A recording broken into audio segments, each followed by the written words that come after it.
자, 그럼 한번 읽어보겠습니다. 64쪽까지는 그러면 됐죠? 네.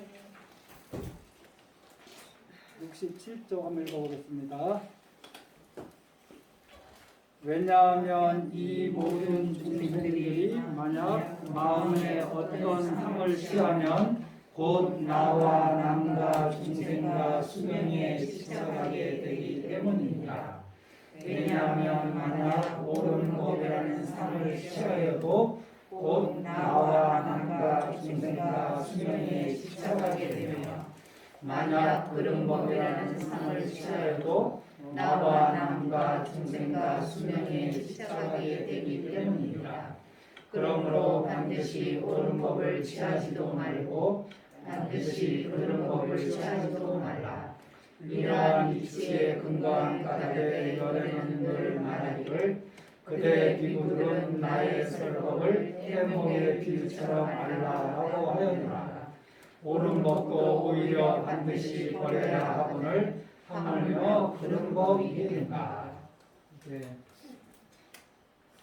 옳은 법, 그런 법이 이게 법 자체는 이 법은 부처님이 안욕따라 삼각삼불이심을 내고 결국 부처님이 얻으신 게 뭐냐?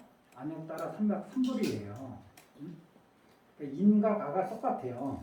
그런데 안욕따라 삼각삼불이라고 할 만한 것이 있느냐 할 때 그걸 찾아가는데 부처님은 없다라고 이제 얘기하세요. 부처님이 말씀하신 거는 사람들이 그것이 정법이구나 라고 규정할 수도 없고 정법이 아니다 라고 규정할 수도 없고 A다 라고 규정할 수도 없고 B다 또는 A가 아니다 이렇게 규정할 수 없다. 그런 관념들이 있으면 다 털어내야 된다. 지금 이제 그 말씀을 하시는 거고 뗏목의 비유는 다들 아시죠? 뗏목은 포인트는 뗏목이 중요한 게 아니잖아요. 저 언덕이 중요한 거지. 저 언덕에 도달했으면 뗏목 버려두고 가야죠. 뗏목이 지금까지 나를 태워다 줬으니까 아이고 고마워라고 뗏목 짊어지고 갈 겁니다. 내가 캄보디아에 놀러 가는데 처음 놀러 가. 얼마나 신나. 비행기를 딱 비즈니스 타고 이제 간다고 쳐봐요.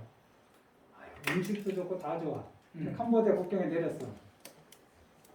이 비행기가 너무 좋아서 안 내리면 말이 돼요. 내가 가고자 하는 거는 그 목적지에 왔으면 그 비행기는 이제 내려놔야죠. 비행기는 버려야죠. 비행기에 대한 집착을 계속 갖고 있으면 안 되죠. 마찬가지로 뗏목의 비유가 그겁니다. 대신 캄보디아 도착하기 전에 이 비행기를 버리면 안 되는 거예요.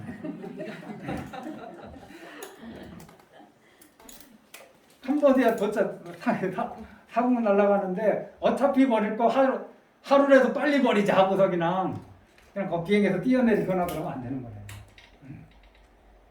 버리는 것도 그 시점이 있는 거죠. 뗏목도 강 한가운데에서 어차피 저 건너가면 버릴 건데 바보같이 건너가서 뭐하러 버리느냐. 지금 이 자리에서 당장 버리지. 뗏목 버리면 어찌 됩니까? 그래서 잘 부처님 가르침은 이 금강경 가르침은 잘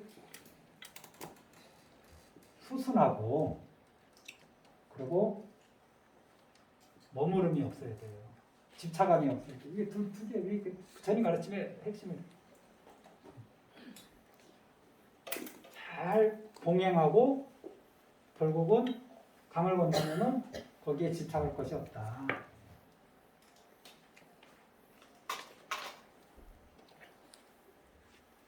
나머지는 불자님들이 한 번 더 경문을 보시면서 좀 이해가 안 된다거나 좀 같이 생각 좀 해봤으면 하는 것이 있다 싶으면은 다음 시간에 질문하시고요.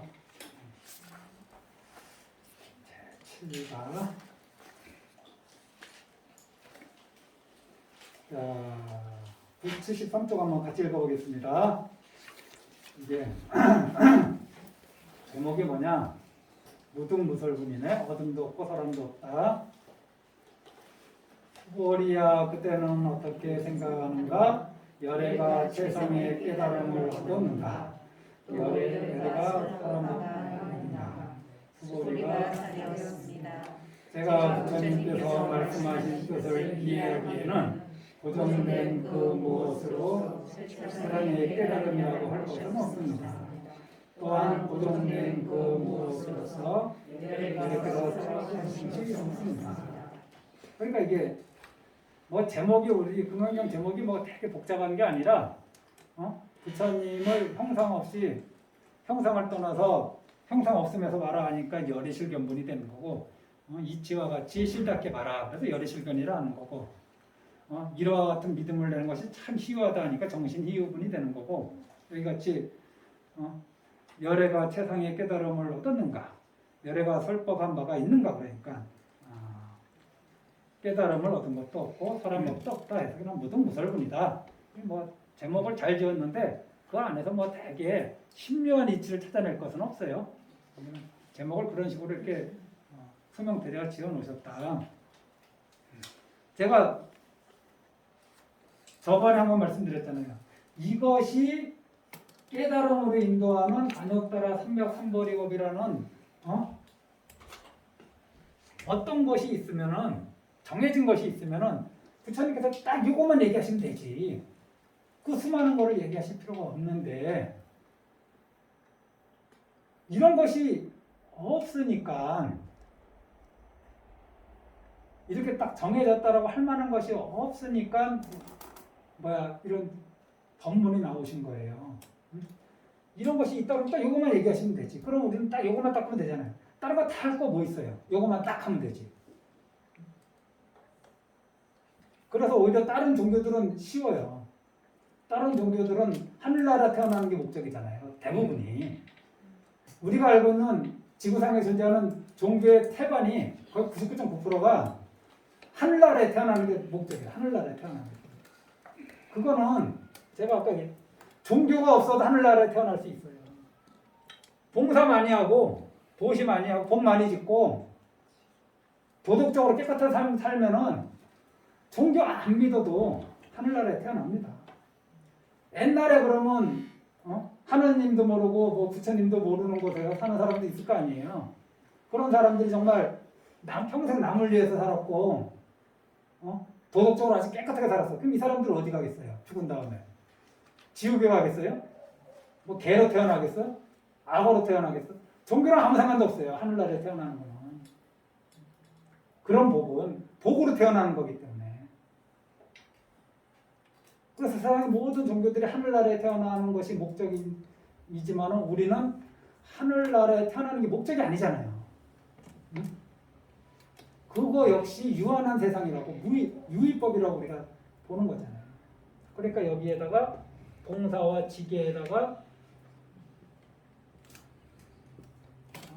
발보리심이 포함돼야지 이거를 이제 거기서 이제 신심이라고 얘기한 거고 누가 믿겠습니까? 그러니까 신심을 내는 이가 있다고 발보리심이거든요. 이것이 갖추어졌을 때 삼계를 벗어나면 이제 길을 하나 이제 알게 되는 거죠.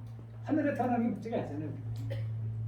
그런데 아직도 많은 불자님들이 내가 사적으로 얘기해 보면은 말씀 저는 다음 생에 남자로 한번 태어나보고 싶습니다. 은근히 복수하고 싶은 마음이 있는지도 몰라요. 저는 다음 생에 아주 부자로 태어나보고 싶습니다. 현재가 너무 가난하고 힘들었나 보지. 저는 다음 생에 뭐 멋진 뭐로 태어나 이런 생각을 많이 하거든요. 그러면 그런 분들은요 봉사 열심히 하고요. 자기만 알면은 절대 그런 환경 못 받아요. 자기만 알면은 그냥 이번 생 죽으라 하고 봉사만 하세요. 그리고 절대 비도덕적인 행동 하지 말고 그러면 이번 생은 조금 고달퍼도 다음 생은 100% 보장됩니다. 보살님들이 원하는 삶 얻을 수 있어요. 그 약속된 거예요. 기독교에서 얘기했듯이. 하나님을 믿건 안 믿건 상관없는 거래요. 그거는. 도시지계는 생천지복이거든요. 부처님을 안 믿어도 생천해, 생천. 하늘에 태어날 수 있어요. 그런데 하늘에 태어나는 것이 우리 목적이 아니기 때문에 지금 이 시간에 이 공부하는 거죠. 금강경은 하늘에 태어나게 하는 경전이 아니에요. 성경은 하늘에 태어나게 하는 경전이고. 아이고, 내가 법상에 떨어질 뻔했어요.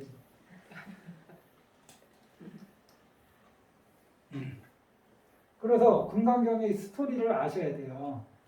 어차장 이러한 막 글귀에 신심을 내는 이가 있다. 그러니까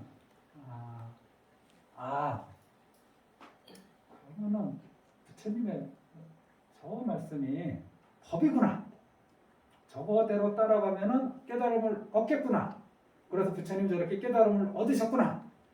이제 이렇게 생각하니까 부처님이 또 그걸 그 자리를 그냥 맞다. 그러면 딱 거기서 깔끔하게 금강경 경전이 끝나요. 맞다. 잘 이해했다. 아이고 고생했다. 그렇게만 해라 하면 딱 끝나는데 부처님은 그것까지 털어내버려요.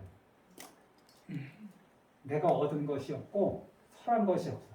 그래서 이 이치는 얻은 거 없이 없고 설하는 거 없이 설한 이치는 각자가 공부할 내용이에요. 이거는 제가 설명드릴 내용이 아니에요.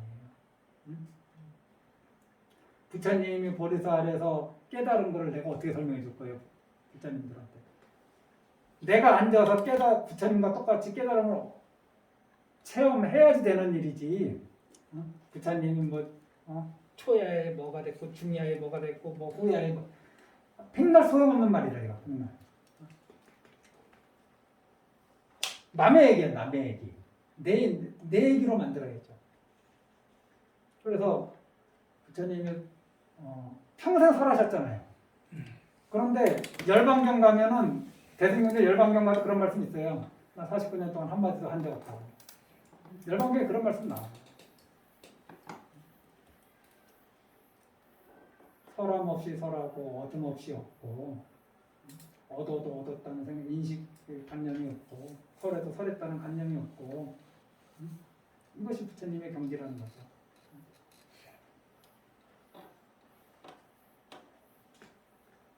보살님의 아들한테 청소해놔? 그러면 어떻게 되느냐? 청소 하나 안 하나의 얘기는 내가 말한 거에 꽂혀가지고. 응? 우리가 얼마나 상해 머무르고 사는지. 부하직원한테도 뭐 해놔 그러면은 했나 안 했나에 내 신경이 상당히 많이 가 있거든요. 우리는 이런 작은 거에도 항상 머무르고 지쳐가고 사는데 부처님 같이 평생 그 대단한 일을 하신 분도 대단한 걸 얻으셨는데도 얻은 것이 없다. 평생 다른 일을 무여열반으로 이끄는 그 말씀을 하셨는데도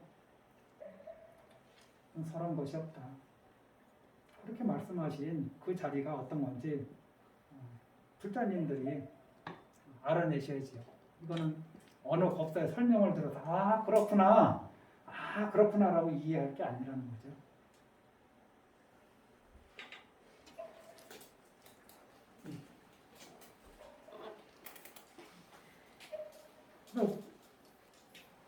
안욕따라 삼각삼벌이라고 할 만한 어떤 고정된 것이 있느냐? 고정된 것이 있다. 무엇이 있다라고 생각하면 그거는 아상, 인상, 중생상, 숫자상에 걸려드는 거예요. 그거하고 똑같은 인식의 흐름이라는 거예요. 내가 무엇인가 설한 법이 있다라고 생각한다면은 그것은 나라는 것이 있다라는 거하고 이 생각의 흐름이 똑같은 거예요. 그러니까 아상, 인상, 중생, 숫자상이 있다라고 이렇게 하는 거죠.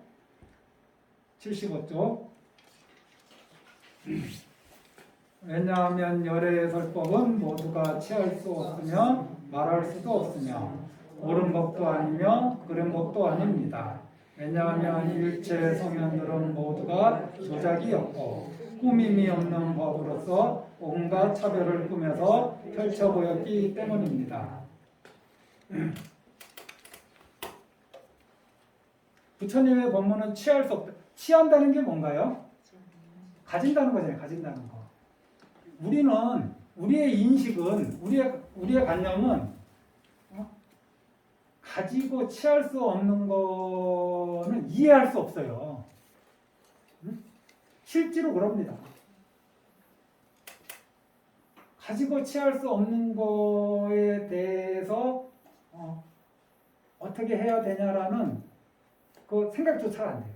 좀 전에 우리 보살님이 한 보살님이 얘기하셨듯이 좀 그러한 배우자, 바뀌지 않는 배우자, 나라는 관념이 아주 강한 배우자 이런 분들하고 살 때 부처님은 금강경에서 뭐라고 하면 무주의 마음으로 남편을 대하라고 정답을 내려주셨어요. 무주의 마음으로 남편을 대하라고. 근데 그게 뭔지 몰라요. 뭔지 몰라. 자식에 대한 문제로 상담하잖아요. 그러면 열의 10명의 스님들이 자식에 대한 집착을 내려놓으라 그래요. 그럼 엄마 입장에서 어떻게, 그럼 내가 자식을 포기하라는 겁니까? 내려놓으라는 말이 무슨 말인지를 몰라요. 그러니까 포기하고 방관하라는 것이니까 이 말과 동의어로 생각하는 거예요. 그러면 포기하고 방관하지 않고 내가 할 수 있는 게 뭐가 있지? 집착하지 않으면서 거기다 포기도 안 하고 포기도 아니고 방관도 아닌 그것이 뭐가 있지? 그게 뭔지 몰라요. 경험해 본 적이 없으니까 그게 뭔지. 당장 떠오르는 거는 집착하지 말라 그러니까 그러면 신경 쓰지 말라는 건가? 신경 쓰지 않는 거 말고 뭐가 있는 거예요. 있어요. 그거를 찾아내시겠죠. 그거는 자기가 찾아내야 돼. 이것이다라고 누가 지시해 준다면 그거 역시 상수자상에 걸리는 자기가 찾아내야죠.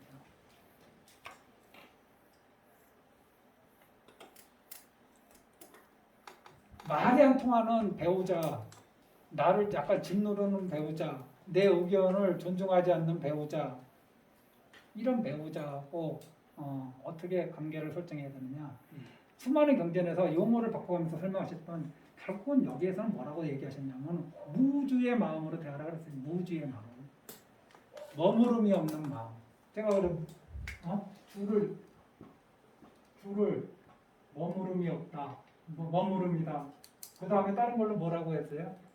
집착함이다. 집착함은 기대하고 구하는 마음이다. 바라는 마음이다. 이 주가 그런 뜻이거든요.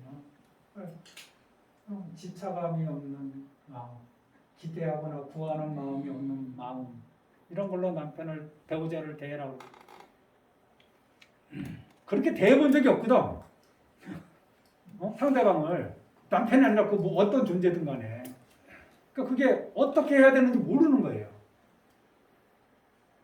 해보시라고. 그러니까 모른다 하지 말고 한번 해보시라고. 구하는 마음 없이 한번 남편, 배우자를 대해보세요. 해보시라고. 해본 다음에 그 다음 단계를 또 고민하고. 해보면 또 문제가 생기거든요. 잘 안 되는 부분이 나오고. 그러면 일단 조금 나간 거 아니에요. 거기서 또 해결하고. 한 번도 사람에 대해서 집착하거나 기대하거나 구하는 마음 없이, 집착하고 기대하고 구하는 마음 없이 대하는 사람은 누구냐? 나랑 상관없는 사람. 저 사람이 죽거나 말거나 아무 상관도 없는 사람한테는 이런 마음으로 우리가 대해요. 하지만 그렇지 않은 사람은 반드시 집착하고 기대하고 구하는 이 마음으로 상대방을 대하게 돼 있습니다. 그러니까 이런 마음 없이 그런 내 배우자나 아들이나 딸이나 누구를 대해본 적이 없기 때문에 무슨 말인지 모르겠어요. 이제 좀 알아보시라고. 실생활에서 한번 체험해 보시라고. 한번 해보시라고. 응? 저한테 답을 구하지 말고 한번 해보시라고. 그래서 금강경은 어디에 머물러야 됩니까? 그러면 무주에 머물러. 무주다. 머무름이 없어야 돼. 어떤 관념을 가져야 됩니까? 관념이 없어야 돼. 어떤 행을 해야 됩니까?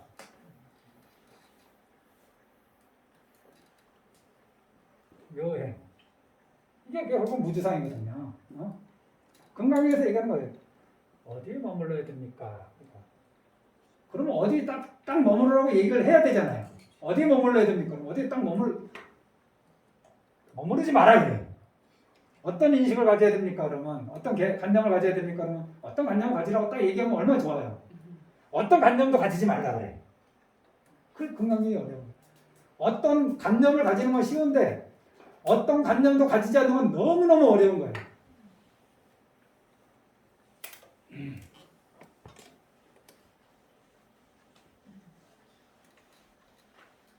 그래서 부처님이 설법하신 것 중에 농담이 하나도 없고 전부 다 중생들을 어디로 인도해요?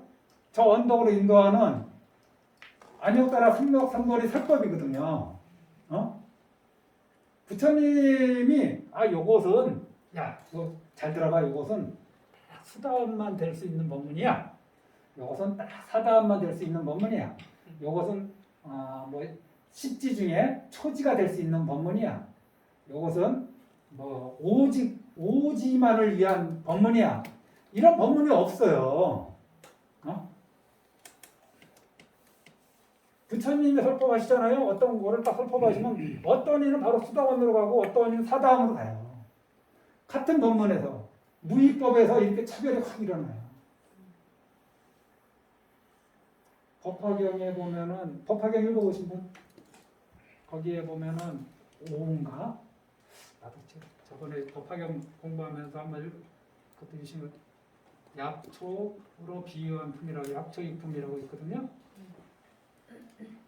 이게 뭐냐? 하늘에서 비가 막 싹 내리는데 어디에 큰 나무, 작은 나무, 부처님 비유는 얼마나 세세한지 몰라. 작은 나무 전부 다 하늘에서 내리는 그 비는 똑같이 받아. 그런데 어떤 나무는 크고 어떤 나무는 작고 어떤 나무는 독초가 되고 어떤 풀은 독초가 되고 어떤 풀은 약초가 돼. 이게 다 비 탓이에요? 비가 이거는 독초를 위한 비다. 이거는 약초를 위한 비다. 이거는 큰 나무를 위한 비다. 이거는 작은 나무를 위한 비다라고 정해져서 내린 적이 없지만은 다 그렇게 그 무의법에서 중생들은 온갖 한남한상의 것들은 다 차별을 이룬단 말이에요. 중생은 금기 따라 차별을 이룬다고. 부처님이 어떤 설법을 딱 하셨는데 흔한 예로 초전법륜에서 부처님이 깨달음을 얻고 나서 누구한테 이 법을 설해야지 이 어려운 법을 과연 이해할 수 있을까? 그래갖고 당신이 제대로 출가해서 만난 두 스승이 있어요. 큰 스승이. 이름이 생각이 안 난다. 알라라 깔라만가?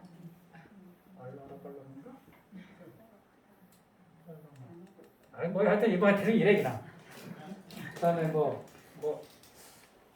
오랜만에 써갖고 우타카 나마부탄가?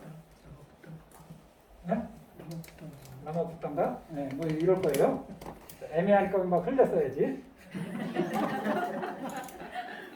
이 양반들을 생각해 보니까 이미 죽었어.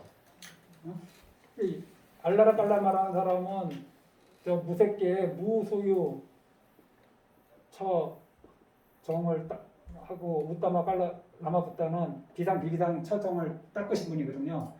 상당히 높은 수준의 선정에 닦으신 분들이에요. 근데 이분들의 가르침이 궁극의 가르침은 아니다라는 것을 부처님이 아시고 이제 나와서 고행하신 거잖아요. 고행부터 시작하신 거잖아요. 어찌됐든 이분들이 돌아가셔서 어디로 가시느냐? 초전 법련지로 우리 흔히 녹야원으로 갑니다. 가서 오비구를 얘기하는데 오비구한테 다 얘기했을 때 똑같은 말씀을 하셨는데 누구죠? 제일 먼저 깨달은 분이? 교진이요. 교진 똑같은 법문했는데 누구는 바로 아라한이 돼버리고 누구는 수다원이 되고 누구는 사다음이 되고 그래요. 그게 왜 그러냐? 이 법문에 차별이 있었냐? 법문은 차별이 하나도 없었어요.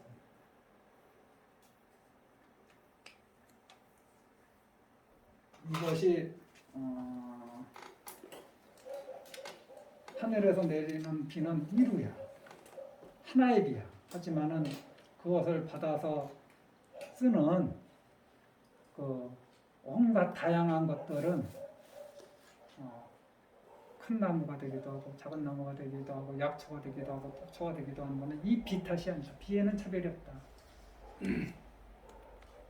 자, 다시 한번 읽고 넘어갑니다. 75쪽.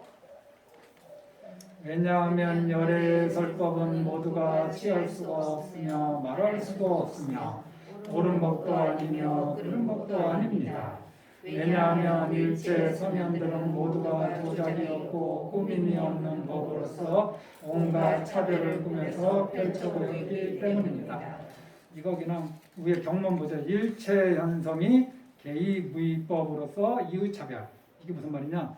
일체 현성들이 모두 무의법으로서 이러한 무의법으로서 이렇게 차별이 있게 됐다. 금방 제가 말씀드린 것도 그런 맥락입니다. 법에는 차별이 없어요. 법은 법이다 비법이다 이러는 게 없어요. 큰 나무를 위한 비다, 작은 나무를 위한 비다, 뭐 독초를 위한 비다, 뭐 약초를 위한 비다 이런 차별이 없어요. 그런데 우리들이 볼 때는 작은 나무가 볼 때는 부처님이 하늘에서 내리는 비가 꼭 큰 나무한테만 많이 내리는 것 같거든. 왜 이렇게 차별대우가 심한 거야? 독초나 약초도 마찬가지죠. 나한테 뭔 잘못이 있어? 근데 왜 나는 왜 독초가 되고 쟤는 약초가 되지? 중생들은 그렇게 생각을 해요. 중생들은. 그런데 실제의 모습은 그렇지 않은 거예요. 그럼 독초라고 할 만한 고정된 것이 있느냐? 약초라고 할 만한 고정된 것이 있느냐? 그냥 그런 건 비유잖아요. 비유. 누구는 왜 듣자마자 아라한이 돼버려서 제일 첫 번째 아라한이 됐다는 거 아니에요? 그 아약 교진녀가. 그 법문을 아약 교진녀 혼자만 들었다면 할 말이 없는 5명이 들었잖아요. 근데 법문 끝나는 순간에 이유 차별이 생긴 거예요. 현성의 차별이 생긴 거예요. 차별 없는 곳에서 차별이 생겨버렸어요.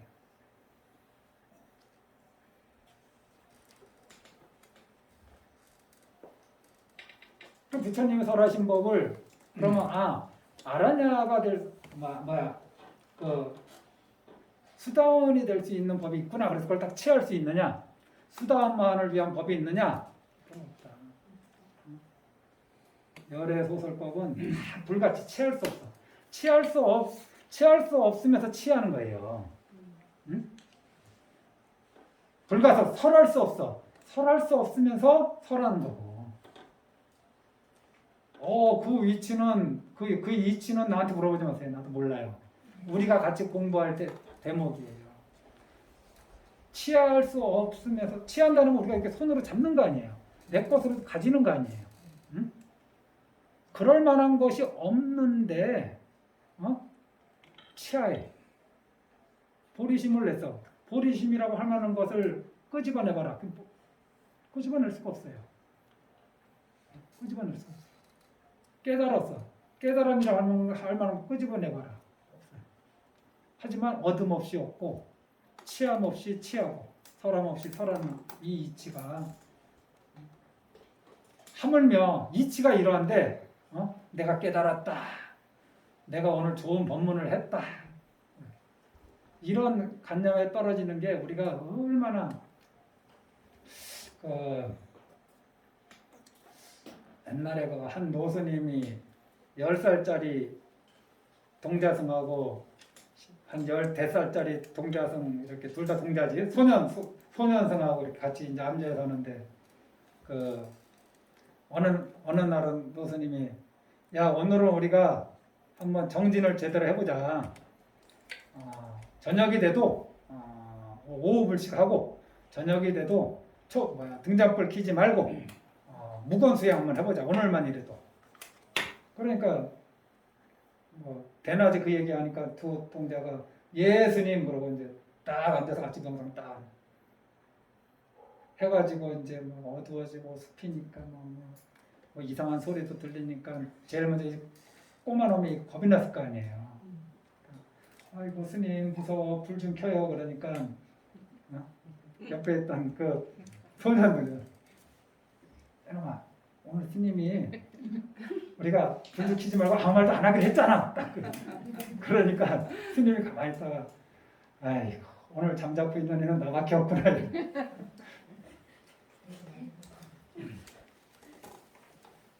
잘 모르는 거예요. 이게. 뭐 하는지 모르는 거라. 또 어떤 스님이 법문을 하는데 칭찬에도 휘둘리지 말고 비난에도 휘둘리지 마라. 그것이 마음을 평온하게 하는 것이다. 이런 법문을 명법문을 1시간 동안 딱 하고 내려오는데 몇몇 보살님들이 오셔서 스님 제가 지금까지 들은 법문 중에 스님 법문이 최고입니다. 그러니까 입가에 미소가 그러지. 금방 칭찬에도 휘둘리지 말고 비난에도 휘둘리지 마라. 이런 멋진 법문을 하고 왔는데 그 칭찬에게는 자기도 모르게 입가에 미소가 쫙 그려지면서 이런 거는 말로 설명할래야 설명할 수 없잖아요. 본인이 그거 알아차리고 깨쳐나가야지. 타파시켜 나가야지. 마찬가지로 이 부처 금강경의 경전은 제가 언설 정도로 제가 아는 한도 내에서 좀 설명드릴 수 있는 부분이 분명히 있어요. 그런데 그것을 베이스로 하고 또 이렇게 모비큰 스님의 이 강의 이 책을 또 읽어보면서 또 참고하고 또 종범 스님의 금강경 강의가 또 좋거든요. 유튜브 치면 다 나올 겁니다. 종범 스님 뭐 이런 스님들의 유튜브 강의랑 저랑 완전 틀려요. 전 똑같이 하네요.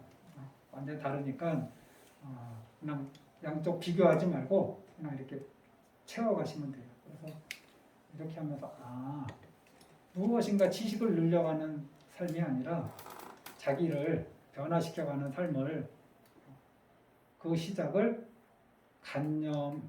간념에서 간념을 털어내는 거기에서 시작하라고 하는 게 이제 금강경의 말씀이다라는 것을 한번 생각하시고 믿으시고 이 공부를 시작해 보십시오.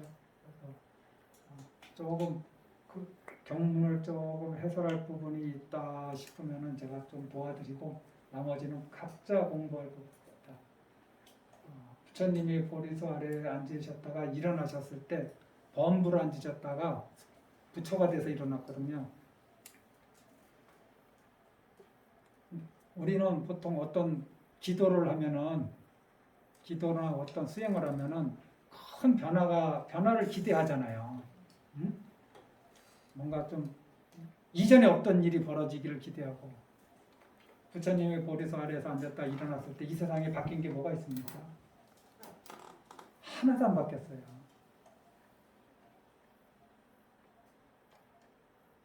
조금도 안 바뀌었어요. 조금도. 이 세상에 바뀐 사람은 한 사람밖에 없는 거예요. 그 하룻밤에 시타르타 태자가 부처님이 된 거 외에는 나머지는 다 똑같아요.